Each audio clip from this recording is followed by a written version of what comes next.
Good afternoon, it's Lee Cassidy from Tactile Technology, and it's one of our regular In the Hot Seat sessions where we get someone in the hot seat and ask them about their life, their experiences, and also tell us a bit more about their business and what they're doing at the moment. So today we've got Ranjit Bath from Practical Payments. So let's get Ranjit in with us. How are you doing, Ranjit? I'm well, Lee. How are you? Right, so we always like to start at the beginning. Like I said before, it's one of the key places to start, especially if you watch The Sound of Music. So tell us a little bit about your background, where you grew up, your parents, what they did for a living, and a little bit of like school life. What you were really into at that time, and any hobbies or interests. Yeah. Where to start? I guess I'm born and bred in Warsaw. Never really left. Never really escaped. It's my comfort zone. It's where I grew up. I was born at the Manor Hospital many years back, and never got too far, to be honest. All my family, network, friends, they're pretty close by, and ticks all the boxes despite my wife, what she says. But I grew up here. So what did your parents do for a living there when you were a child? A whole host of things, to be honest, Lee. I remember one of my earliest memories of my parents. My dad used to work. He came from India, but at a very early age, and I think he did literally a year of schooling and left and joined Harvest Time Bakery here in Warsaw. Okay. And one of my earliest memories, being a Harvest Time employee, he'd be given bread. Loaves and loaves of bread. So we never went short on carbs, unfortunately, growing up. Definitely. And my granddad, late granddad, he joined. He was there with my dad at the bakery. So we had double lot of. Plenty of carbs. Plenty of carbs. So that is probably one of my earliest memories. And back in those days, because it was almost free, we never used to eat the crusts. They all went in the bin. They all went in the bin. So one of the things I quickly realised that when my dad and granddad moved on from Harvest Time, obviously they had to pay for the bread. So we then had to eat the crusts, which was a learning curve at that point. I don't know if you remember. It was a thing when I was a child in the 60s that they used to say you had to eat your crust because it made your hair curly. So I'm not sure. I haven't got much left to be curly nowadays. Well, I was going to say, if didn't do you any favours, didn't do me any favours either. That's so. What about school then?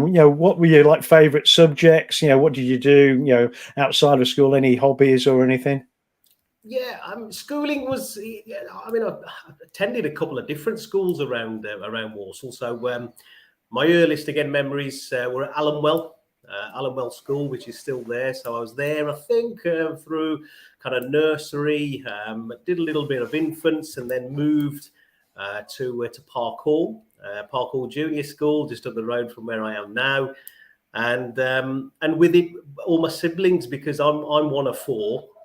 Yeah. And I've always we've always, up until a certain age, we used to share the house, with my uncle as well. So we had my cousins. So there were four cousins and four of us. So eight kids in total. So never any shortage of kids to play with.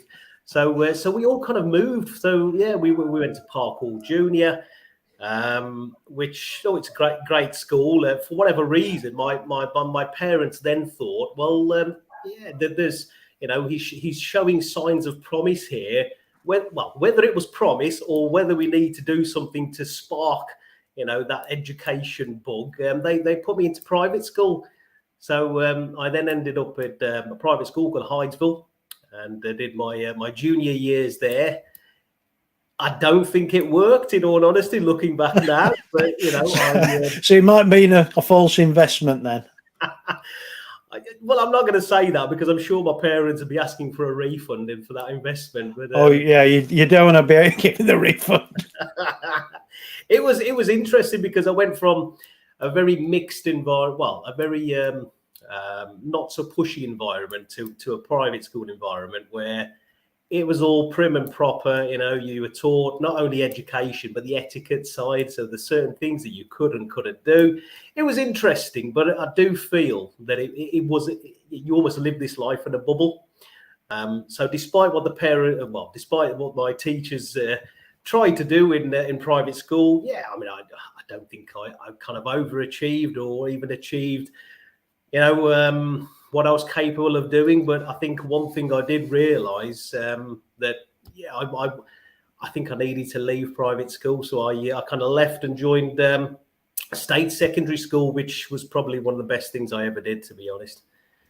Okay, so what did you end up? What were the good subjects? Was it maths and English, those kind of things, or more sciences? I would love to say maths, given what I do now with numbers, but we'll get onto that in a bit. Maths, let's just say I was competent. It was never my strongest subject. Humanities for me, it was always humanities. So really enjoyed history. Really, that was probably my favourite subject growing up, and probably one that I excelled in. Geography, likewise. Religious studies, even, anything where there was an essay to be written, I think it was just in my head. I knew how to tackle it, I knew how to tackle the essay question, and because it involved structure. So I've always been quite competent at structure, and that's what I then took on to kind of higher education as well, the history, geography, and then came into play economics. So what did you do? Did you go to sixth form, and then did you go on to university, or did you go on to a FE college? Yeah, I was at sixth form at Barbeacon, and studied history, geography, economics, and back in those days, general studies. Yeah, everybody had general studies. I remember. I remember when I did it in the 70s, everybody did general studies. Yeah, it was one of those not freebie subjects, but not one that you could revise for, and whatever you walk out with was classed as a bonus, wasn't it? But I think the economics came into play because my family's always been involved in business from day dot. They went from harvest time to running retail, wholesale, property. They've always been around business. Quite entrepreneurial family then. I've been in and around, and I wouldn't say I was involved at an early age. My involvement was it was limited to every summer holiday. I'd be shipped off to help my dad. We had a shop in Wrexham back in those days, of all places. So I would spend most of my weekends or Saturdays and summer. Why Wrexham then? From Wolverhampton, or Warsaw. It seems a strange place to be, Wrexham. Yeah, Wrexham was the third edition. We actually, they began with a retail shop here in Walsall on Park Street, where I think Thornton's currently is, and then they branched out to Stourbridge. And the third edition was Wrexham, and so Wrexham they carried on going west. yeah, across into Wales. Wrexham, the theory behind it, because my parents they retailed ladies and ladies' garments, clothes, fashion, and Wrexham had a very young age in terms of demographic. So it fitted well for the shop. Yeah, so they did really, really well. So that was my involvement with the shops, but then they decided to. But there's a lot of learning in a shop. There's a lot more to running a shop than most people think. People think it's just the counter work, but there's all the work behind the scenes. Planning what you're going to have in the shop, making sure it's stocked up. Getting rid of stuff that doesn't sell. There's a lot more to it, isn't there, than people actually realise. Yeah, it's knowing what's selling and what's not selling. I think I saw that from an early age, because every Friday I would I'd go to the wholesalers in Birmingham back in those days, and that's literally where they would stock up. So I remember the conversations my uncle used to have with the wholesaler. They would ask him, well, what's selling, and my uncle was and still is a very sharp individual. And I remember him, reading off, well, this is selling with, this is a good, it's a good piece, that's a good line, that's not so good. So yeah, it was, I'm quite thankful in that way, because it did expose me to a side of business that not everybody gets to see. And it's not just cash flow, it's, what's left in your pocket at the end of the day, after your expenses. So profitability is so key, and you hear of all these like startup business, and all they're talking about is revenue. It's actually profitability is the real thing, isn't it? Making sure you're maintaining or building that profitability. Yeah, it's a gross and net profit at the end of the day. So we don't. I have this conversation regularly with clients. How can I help drive your GP? We'll focus on your revenue and your turnover. That's not an issue. But at the end of the day, if we can streamline something or help you do it a little smarter, or even just give you access to data, because it amazes me how many businesses out there just work for turnover. And when you do ask them, what GP are you running at? Well, we'll find out at the end of the financial year when the accountant tells us. Yeah, so we're talking about your uncle, who you said he was very such. How is he doing it? Was it all on paper? Was it in his head? How was he tracking where he was? It was all manual back in those days. Yeah, all manual. So he would have sheets of paper from 3 different outlets, what's sold, what hasn't sold, and he'd know exactly what kind of lines he needs to source. So yeah, everything was manual back in those days. And because a lot of people forget computers haven't been around as long as we think. It was really early 80s they started to be come into places, and it was really mid 80s to early 90s that became more mainstream in homes and also in businesses. Before that it was all manual process. It was only the banks and large businesses that could afford computer systems. Absolutely, yeah, because you've got to remember that a lot of these guys were again very wary. Okay, they probably didn't have the knowledge, but they were very wary, and some businesses still are a little wary of IT. We'll do everything handwritten. We have complete control. We're not reliant on technology, which might be working one day or not the next, and obviously then we can declare what we want to declare as well. I'm sure that yes, I'm sure. Let's not go down that track. Not that my family did that. No. We before we started, we were talking about not incriminating anyone, weren't we? It was part of the conversation. I did tell you to stop me, Lee. If I did. Oh no. Well, I've just stopped you, right? So so you were working in the shop at holidays and things, and helping out on Fridays and things. So what happened from a further education? Did you go to an FE college, university? Yeah, so from sixth form, I kind of narrowed it down to I knew I wanted to go to university because it was just the norm, and my cousins, so my family network, I was always I'm one of 4, so me and my older sister, we were always compared with one of my uncle's children. Or family of kids, and so lining off if you met the expectation. And they were and still are absolute brain boxes. I couldn't compete. I couldn't compete with them in terms of grades. So, but what I did realise, I'd like a crack at university, and we had a good family friend that back in those days, and he was a solicitor, and quite a well-known solicitor here in Birmingham, and I looked at him and I thought, that's the kind of lifestyle that I could really see myself, enjoying.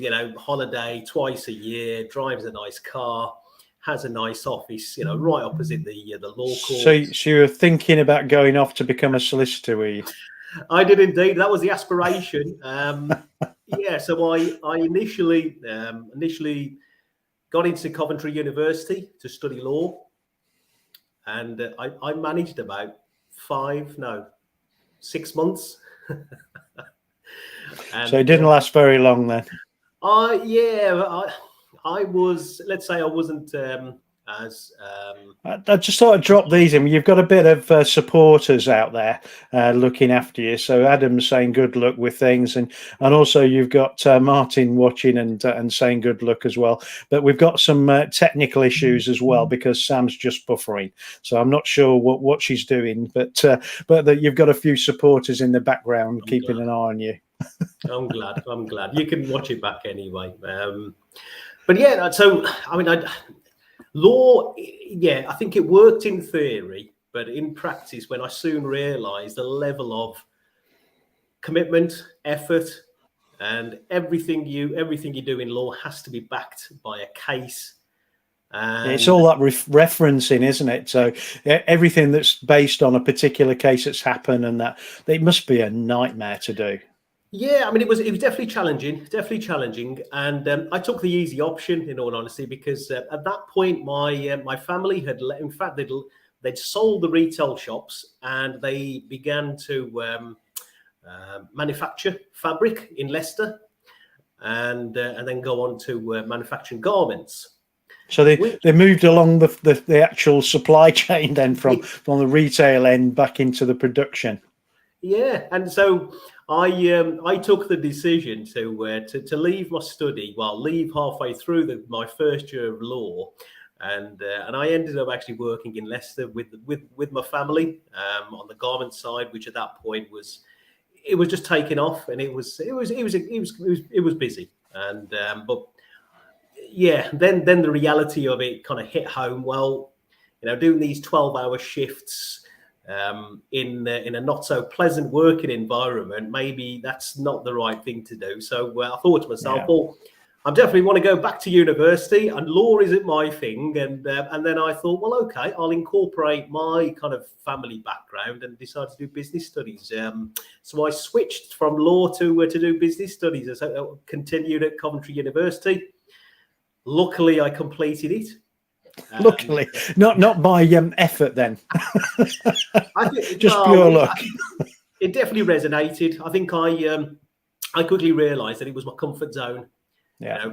Coming from the family background, having been exposed to certain things, and it clicked. I think I clicked with business studies, and soon realised, in fact, I'm quite proficient at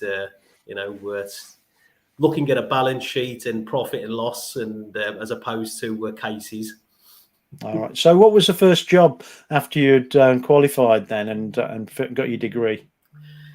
Yeah. So by chance, literally, my first interview was with HSBC, and so it wasn't on the commercial banking side. This was for Forward Trust, as they were known back in those days. They quickly changed or rebranded to HSBC Asset Finance. Because they did loans and things, didn't we? Forward Trust, I remember. Yeah, so they were at this point in their journey where they were they were asset finance, so it's asset-based lending. Yeah, and they were looking for a team of people to help their business relationship managers cross-sell more and come across more opportunities in terms of asset finance. So I was part of a team of graduates who were given, I think I had probably 26, maybe 30 relationship managers who would send across their leads, opportunities for businesses within their portfolios who I would speak to and to discuss that asset finance opportunity and hopefully come to some kind of arrangement. It was fun, but it was all income. Well, it was kind of incoming leads, and I had a couple of conversations with my superiors at that point, asking them, well, I really would like to get out on the road. But when I looked at the average age of their kind of field sales staff, it was at that point probably 45 going 50. And as a fresh graduate, I thought to myself, do I really want to wait till I'm 45 to be out on the road? And I quickly realised that HSBC gave me a foundation into asset finance, but I quickly moved on to Lombard. Oh, okay, yeah. So Lombard did a lot of stuff, especially around, I think it was cars, a lot of car finance, didn't they? And a lot of other areas like leisure pursuits, caravans, things like that. So I remember seeing them quite a lot in the past. Yeah, I mean anything that was any tangible asset, we'd look to finance it. So I was given the opportunity. Well, I remember my old boss, a chap called Phil Pickford, real straight talker, and I'd said to Phil, I really want to get out on the road, and he said, well, look, if you come in, you do your 6 months, and if I think you're worthy, I'll put you out because you are of a young age.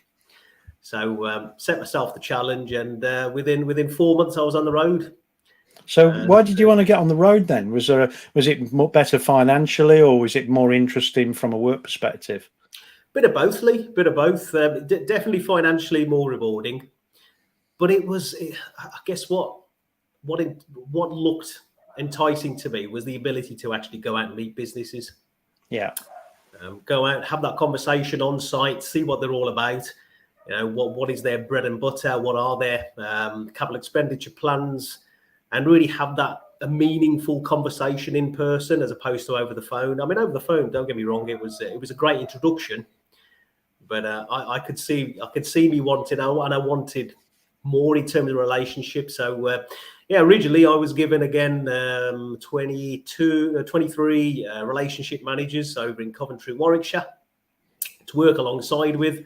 So again, they would refer business to me, but my task was to help improve them, let's say, spotting opportunities, because quite often what used to happen back in those days, because asset lending wasn't part of their core target, they would concentrate and focus on the core and almost dismiss asset finance. So my job there was to grow the asset finance cross-selling opportunities and obviously look after my own postcode. So I was given 8 postcodes back in those days, which I had to actively farm in terms of opportunities. So it was great because it got me out there in front of businesses, got to know them, and and see how the bank could help them grow, I guess. So how long did you work there for? Did you change jobs there, or did you move on to a different organisation? No, I was with Lombard for just under 6 years. That's quite a reasonable time. Yeah. I was there for quite some time. I did eventually move on to do some agricultural and then construction finance for a company called C&H Capital. Well, what was the reason for that? Was it just an opportunity arose, or you just wanted to do something different?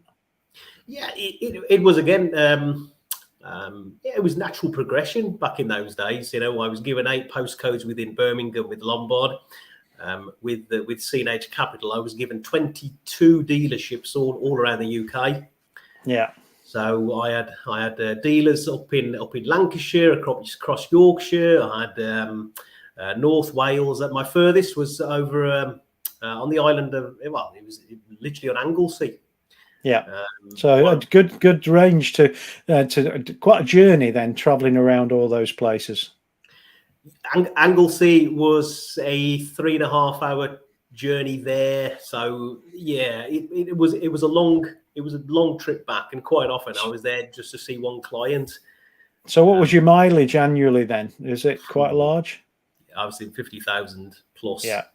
I did that type of work a long time ago in the late 90s, and I was doing 54,000 a year, and you were killing yourself all the traveling. So yeah, look, it was enjoyable, I must admit. I got to meet depending on where you're going. Yeah. Well, I think when I first started, I didn't even have a sat nav, in all honesty. I had my A to Z. Yeah, people had maps. Yeah, and I had to navigate an A to Z on the lap whilst you drop. No, okay, I won't go there. Yeah, remember we're not doing anything that's incriminating anyone or yourself. Yeah. So I got to meet people and see parts of the country that I never would have had the opportunity. And I met some lovely people. Farmers are the friendliest people that I've ever come across, and they would say, Ranj, we'll be back in for 8 o'clock to do breakfast. Come and have breakfast with us. Sign the forms. and then we're off again. Yeah. It was great. You know, it was an eye opener. So I got to travel, and but the traveling soon took its toll, because that was the latter end of C&H Capital. We had our first child. Oh yeah, yeah. You need to be around a bit more when you've got children. Yeah, and I thought to myself, I can't leave my wife to to do all the hard work. So again, then changed career. Well, in fact, I took a break. I mean, I literally handed in my notice and took a lot of took nearly a year and a half out to do. It's quite a long time. Yeah, to do the modern father thing. So you're a house husband then? I was a house husband for 1.5 years. So I was there for the birth of the children, well, both children, in fact, and I was in changing nappies, feeding, doing all the wonderful stuff, and my wife would return back to work. I'd be left, doing the chores, let's say. And but there's only so much of that you can do, isn't there, Lee? But I think it must have been good to get that bonding with your children as well when they're just born and that, and when they're early days, and having some real connection with them. I'm sure there was some real value in it for you.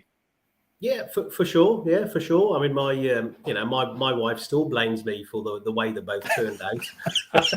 Yeah, that's the other thing, isn't it? You can be blamed for it as well. Yeah, must have been what you were feeding them when I was away. We're always in the SHIT, but it's the depth that varies. I'm assuming. Pardon me, my French. Yeah, definitely. No, it was interesting times. But look, I ticked that box, and then returned back to employment. But this time, I entered the wonderful world of merchant services. So who was that with then? So I actually began my life with a company called Cardsave.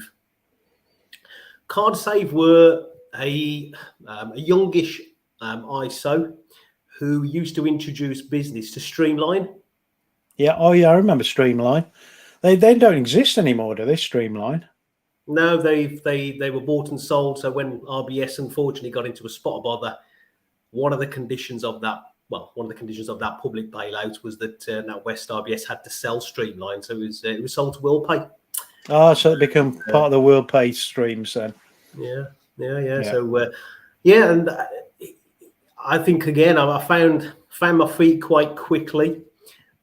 Was given a localish area to look after, and card services ultimately was another solution-based sell, and so it was almost my comfort zone, and this is back at a time where card services was it didn't just begin, but it was accelerated. It was early days, I would have thought, of it, because I remember when you used to pay by card, and they used to have the little machine that used to put the paper in and put it over the top. It wasn't till later you got these machines that you'd actually put the card into. And I remember the early days when we introduced chip and pin, because before that it was all signature based, wasn't it? It was quite unusual. Absolutely, yeah. I mean, when I first joined Cardsave, we would send them an old snip snap as a backup. Yeah, just so in case put it in and to get the paper copy. Yeah, it would go down, but look, it was card services was massively accelerating, which meant there was a hefty target, but there were lucrative commissions to be made, and I think that's what got me hooked. It was a booming industry, still is. And so was it only the card side, or were you doing like the online merchant side of things as well? Online, it came into play literally two years after I joined Cardsave. It had been there, but it hadn't massively taken off. So yeah, I mean, look, online again, consumer buying behaviour, it's massively changed over the last decade. Well, more than that now. But certainly the last decade has seen a massive shift, and COVID has accelerated that shift further. But yeah, anything that involved a card payment, my bread and butter back in those days, and still is to some degree, a good old-fashioned card terminal, a bit like the one you can see behind me. Yeah, and we were aligned with Streamline, which was a great brand. Everybody knew Streamline, largest payment processor in Europe. So huge market share here in the UK. And but yeah, I mean, Cardsave amalgamated with Streamline. Well, Streamline was sold to WillPay, and we Cardsave amalgamated with WillPay. So I kind of transitioned with it. So I shifted or changed hats from Cardsave to WillPay. Was there a change in culture and in process and things when you moved to WillPay? Not to begin with, because the person, well, the chap who ran Cardsave, chap called Clive Khan, entrepreneur through and through, and he headed up Cardsave and then WillPay. So he took with him the culture, which to him was massively important. So yeah. His philosophy was definitely, look, work hard, play equally as hard. But obviously that culture began to change, which was one of the reasons then I decided to see if the grass was greener elsewhere, and that's when I moved to another payment provider called back in those days it was Payzone. Are they around? Because I don't remember seeing their name much these days. Are they being bought up by someone else as well? Yeah. So some time back, Payzone began life providing retailers with the ability to take utility payments, gas, electric. Oh yes. I remember that. Yes, so you could, you'd see people take a card in, and they'd actually get their gas or electric on a prepayment card, through a terminal in a retail store. Yeah. So I mean, when Clive actually left Cardsave and WillPay, he acquired Payzone, because I think he saw the foundations of a great business plan. He knew that they already had market share in terms of they had client base of retailers, and decided then to focus on the card payment side of things. Yeah. So that's when he literally invited, people he knew, like me from Cardsave, who were card payments through and through, to help focus on the card payment side, which was massively lucrative, let's say. So in terms of their product offering, it was over the years, the balance shifted from utilities to card payments, and in the end, he sold the utility side to the post office. So effectively, the post, Royal Mail, own Payzone as a brand, and they continue to concentrate on the utility side, where take payments, because when Clive sold the brand to Royal Mail, he sold the brand as well. So he decided to rebrand himself on the card payment side to Take Payments. So that's when I also then transitioned from Payzone to Take Payments. So we used to introduce businesses solely to Barclaycard. So Barclaycard were the payment processors. Behind the scenes. Which look, it worked. It worked. And, so when was this then? Where were we at the point in time at the moment? Which year was this? So, God, now you're asking, aren't you? Yeah, just trying to think in context how far ago this was. Yes, I mean, put it this way: I left Take Payments and Barclaycard last year. So you stayed there up till quite recently then? Yeah, so I was there up until last year, and COVID gave us all thinking time, didn't it? And I kind of sat down and thought to myself, well, I've spent 20 years plus not having control of my diary, being told who to see, how to, when to see them, and having a very limited number of options or products in my toolkit. And I thought to myself, well, am I going to, do I really want to spend the next 15, 20 years of my life doing the same? So I knew deep down that there was change coming, and that change for the better led me to conceive Practical Payments when I launched back in the last year. Well, say back in the last year, September last year. But there was a lot of thought. There was a lot of thought that went into that because COVID. I mean, we were all in lockdown, weren't we? Essentially, gives you time to think, doesn't it? Yeah, I mean, look, I was always customer facing, so I remember the lockdown. I mean, we were in lockdown from he said essentially March through to I think we came out of lockdown as an industry in September. And then we went into lockdown again, obviously, that Christmas of 2020. Yeah. So during that year of 2020, I did a lot of soul searching and reflected, where can I see myself, and what are the pros and cons of what I've been doing up until now. Now, don't get me wrong, there's been a lot of fun, enjoyed it thoroughly, very lucrative. I've been fortunate enough to be quite successful at what I did. Shipped off to Portugal on these trips, for myself and partner, and you do become accustomed to that lifestyle. So there was a lot of soul searching, and in the end, I knew, Lee, that I wanted to do certain things that I knew that I'd never have the ability to do if working for a provider.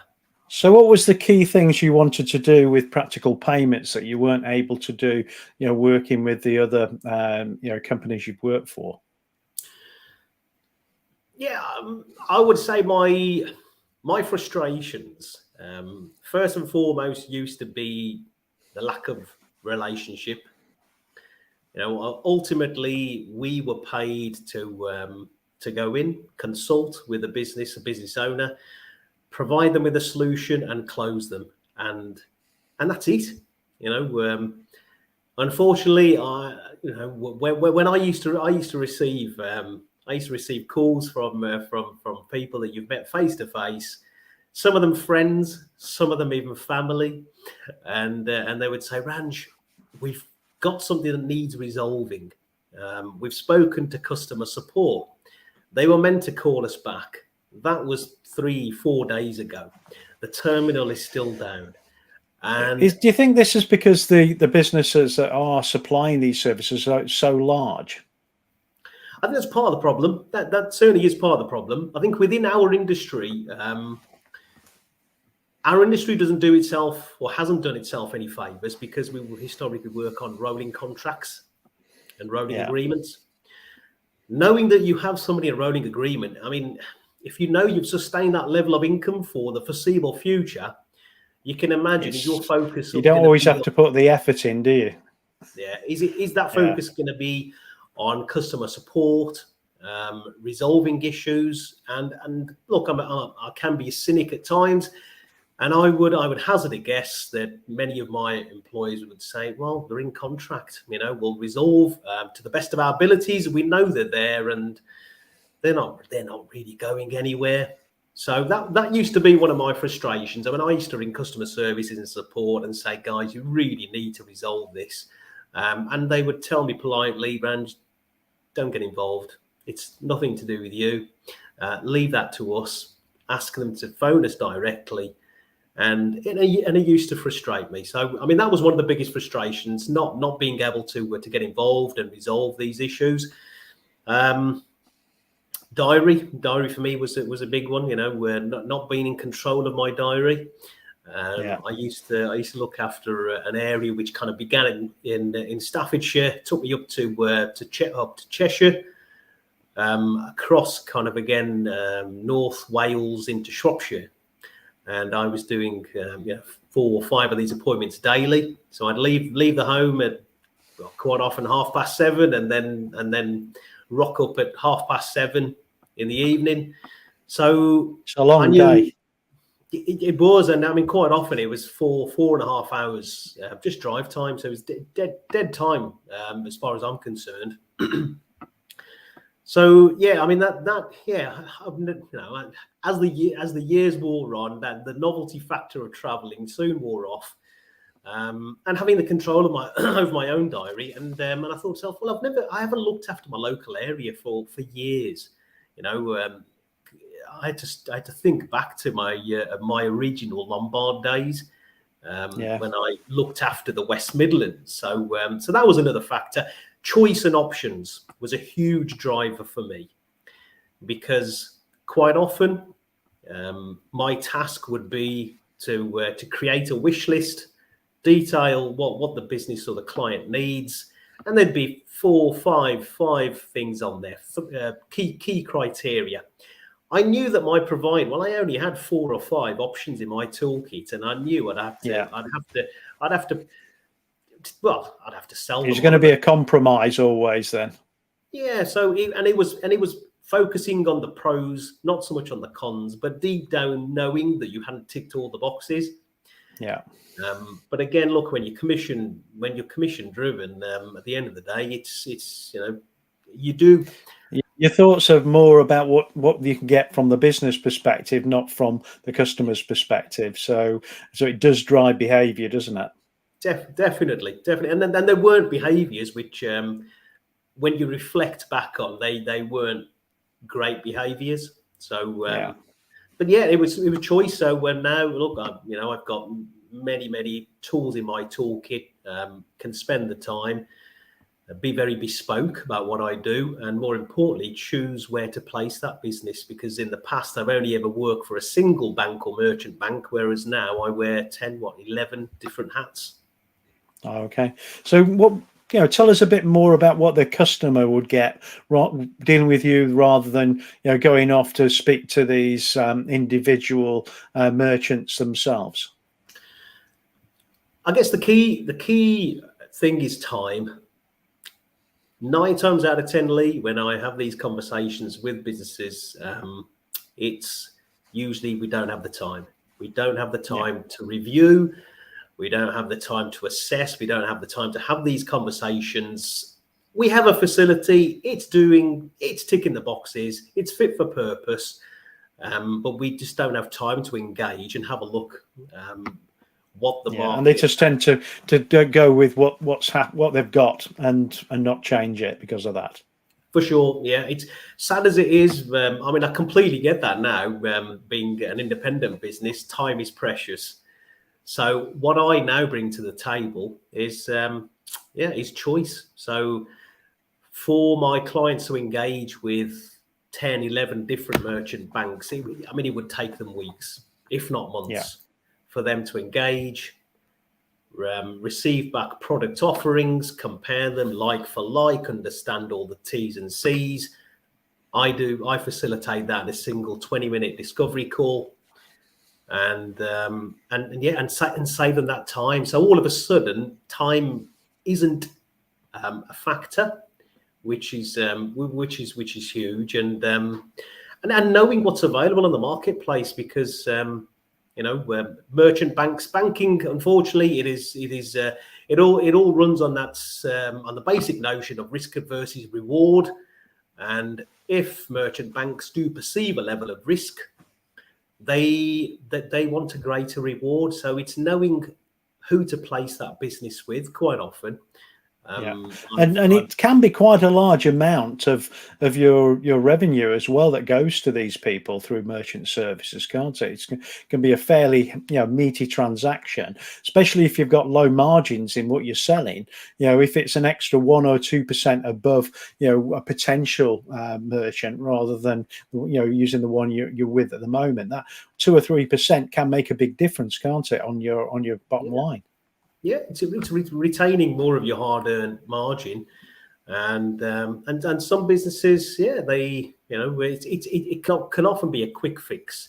So yes, I can help them retain that margin, but quite often it's to improve the cash flow as well, just to make sure they're in fact receiving the funds quicker. I mean, I was having a conversation with a chap who they're like a bathroom refitter, and they sell products as well, like bathroom showroom, and quite often they'll fund jobs out of their own cash flow because they have a retention of funds in place with their current provider.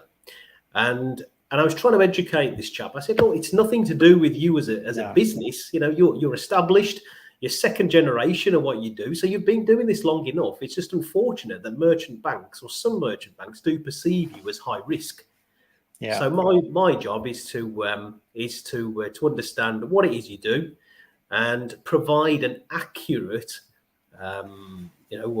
picture to a set of underwriters. Could be a different payment processor or acquirer, and just paint that picture. And if I can help relieve some of that perceived risk, it just means that you're they won't want such a great such a reward, and all of a sudden you retain more of your margin and you get your funds a little quicker as well. Yeah, and it's not just the card payments, in shop. It's also online merchant services as well. So if people are using online sites to sell their goods and things, you can also add value there to reduce the charges and also speed up the payment process for them. For sure, yeah. I mean, 30% of what I do is virtual, whether it is via an online gateway, whether it is through a virtual terminal where somebody's taking payments over the phone, recurring payments paid by links, and that aspect will continue to grow massively. Yeah. And more and more people are buying things online. More and more people are using card payments rather than cash. So it's only going to increase, isn't it? Yeah. Look, during COVID, what did we all do? We couldn't go to a high street, so we'd look at the smartphone or on the laptop, and we were ordering goods, goods we would historically never have purchased online. That period of time, it only cemented that buying behaviour. So some have returned, back to the high street in terms of consumers, but many have just thought, well, in fact, this is great. This is so convenient, and we can compare the market, and they've now cemented those that buying behavior, and it's never going to change. So that will only continue to grow. But it's just understanding the risk element, because online, unfortunately, is perceived as above average risk. So it's again knowing who to place that business with. Yeah. So I believe you also do Epos. Yes. Yeah. I added. So on reflection of last, during Christmas and New Year period, I felt that the number of acquirers, the choices I had, wasn't enough, so I added another, and this provider now is giving me access to over 30 different Epos solutions. And that's for those not familiar with the term Epos, it's a point of sale but using electronics. So you're some kind of till, but it's more than a till. So it tracks all your stock and it gives you all the back end financial systems and things. And you can do many other things. You can even do like bookings, split bills between people that are on the table, run tabs if it's some kind of hospitality venue. So there's a lot of things Epos allows you to do, as well as the traditional till piece of collating up what you've spent and giving you a bill at the end of it. Yeah, for sure. It allows businesses to better finger on the pulse. What's selling, what's not selling. What it allows them to manage inventory, stock, even staff, if need be. Helps retain customers with introducing customer loyalty. It integrates with the likes of Xero, QuickBooks, and even some online food platforms such as Just Eat and Uber. Yeah. So going forward, I think many business people they've realised that perhaps doing things similar to what my family were doing many years back, the old-fashioned way, handwritten, what's selling and what's not selling. If they want to introduce efficiencies into the business, it's almost become a necessary evil. So I realised that, reflecting on the 3 or 4 months of last year, that I did need to improve that offering. And now with so many different solutions, and they all come with different care packages, so somebody might not need to pay for 24/7 support, unless you're trading at early hours, like a restaurant or a nightclub, for instance. Somebody might just need standard. So it's having all those variations and knowing what are your requirements, and putting that wish list to number of products, and then hopefully finding one that ticks all the boxes. I manage a relationship, so I'm still accountable. I won't. I don't just forget and move on to the next. All clients have access to my mobile number. Welcome to ring it any time of the day. Not guaranteeing that I'll answer early, silly o'clock in the morning, but I'm there to help and resolve issues. So yes, everybody's got the IT support and customer service backup, but they also have a third number, which is me. So we're coming up towards the end of where we're going, I think, because we're slowing down with our new information. But if you want to contact Ranj, you can get through his LinkedIn page here, so I'll leave it on the screen for a second. Also, if you'd like to know more about what he does for a living, you can go to his website through practicalpayments.co.uk, and all the details of everything that Ranj does on the site there. And also, if I drop that off, he's put his mobile number on his nameplate there. So if you want to give him a call, like he said, anytime, and maybe not after midnight, because it could get him into a lot of trouble. But there's his number if you want to contact him. And we've done a little bit of work together, and he's very professional and does a great service. That's all I can say. At the beginning, we talked about 2 questions, and you were trying to work on one of them. So I'm hoping you've got an answer for me. So all of my guests, I asked 2 questions, and one of them is, what's the best meal you've ever had? Where was it? And why was it the best meal you ever had? So what would that be then? Lee, that meal really threw me. So fortunate enough to have, I've had lots of nice meals, but then I thought a really meaningful, great meal. For me, it was just after, in fact, I got married, and we invited my my in-laws over to ours, and I decided to cook. And thinking, I used to think back in those days, having not tasted my wife's food, because she's an amazing cook. So I used to rate myself as a bit of a not master chef, but I was pretty good. So, a bit of a Gordon Ramsay then. But about well, I wouldn't go so far, but I remember making some pasta. Oh, more Jamie Oliver then. Yeah, probably. And I made this pasta, and my mother-in-law equally, she was a great cook, and probably the best cook I've ever come across. And I remember her tasting my pasta, and the look of surprise on her face. I'll never forget. I think at that point, I almost saw in her face, she thought to herself, "Yeah, okay, you've passed the test. You can cook, and my daughter is in safe hands." Mother-in-law's acceptance is actually worth a lot of money. It is. And, makes for a quieter life, doesn't it? Certainly does. And now, then I went on to realise how much of a great cook she was. Probably where my wife gets it from. So to receive that seal of approval, it spoke. Very important. It was worth it. So the second question is, what's the most adventurous thing you've ever done? Yeah, I know we talked about this one as well, Lee, and the adventurous one was going to be a no-brainer for me. From having lived in this bubble of employment within the banks for so long, having everything done for me, from appointment setting, to the processing, and whatever little customer support that they offered. For me, after 20 plus years, to decide to set up as an independent, that for me was challenging. Couldn't have been further out of my comfort zone. Having said that, it's one decision that I my only regret now. Well, I shouldn't really have regrets, but in hindsight now, I'm thinking to myself, why on earth didn't I do this 10, 15 years ago? Yeah.